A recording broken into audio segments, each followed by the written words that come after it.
Another scalp micropigmentation transformation. Let's go. So today we're going to be working on doing a scalp micropigmentation. We're going to be doing a barbershop edge up on very coarse hair.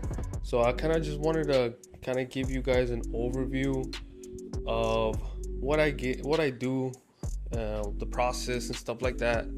And yeah, just kind of wanted to give you guys a little bit of tips, a little bit of behind the scenes of these transformations. So right here, we're mainly just focusing on the lineup. So one of the biggest key points with every single lineup is making sure that the middle point is always the lowest point. The reason being is because since the head shape typically is round, right?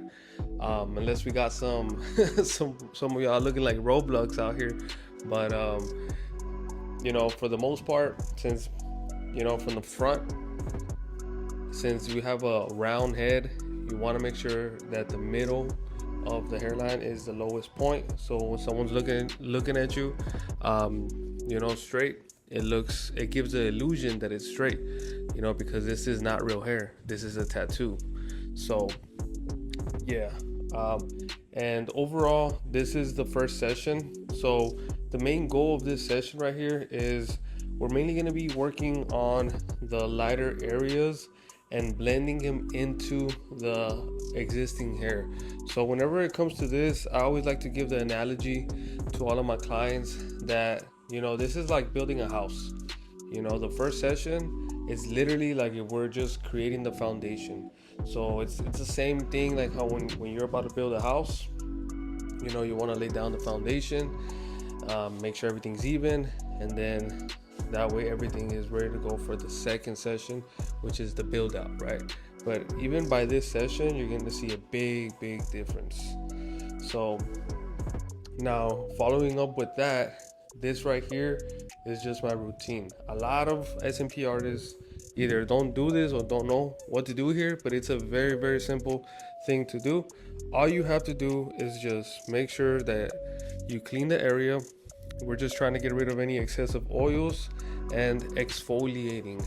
Me myself, I like to keep it very minimal. I'm a very minimal person, and I'm using my napkins to exfoliate. So some people like to get the other exfoliators. I just like to keep it simple. But yeah, so overall, we're gonna exfoliate. After that, then we're gonna moisturize. So right here, that's what I'm doing. I'm just moisturizing the skin, making sure that everything is hydrated. So whenever we go in there and start doing the procedure, every single dot sticks. So this right here is a big game changer for all of you beginner SMP artists. This is going to change the game for you. So as long as you keep this routine, every single procedure is going to be easier and easier for you to accomplish. So here we're going ahead and getting started. We're mainly working on the hairline, and like I said, we're mainly working on the areas where it's the most thinning, and the goal is to match it to the existing hair, right? So I don't want to bore you guys too much with this because it's basically the same thing over and over. But in terms of the pattern of how I'm doing this, I usually like to just keep it very randomized. And it's one of those things where you really just have to do it over and over again. So I can't really give you a specific pattern, but all I can really tell you is as long as you keep doing more and more procedures, you're going to get it eventually, and you're going to be able to master the randomized dot pattern. So this right here is a before and the after. I mean, just look at the difference. That's just off of one session. So whoever is interested in either getting this done or you're interested in understanding and learning more, go ahead and drop comments down below. I'm going to be making a lot more videos on this. Now, a lot of the industry gatekeeps a lot of this information, but to be honest, this is my thing. I like to give away stuff for free.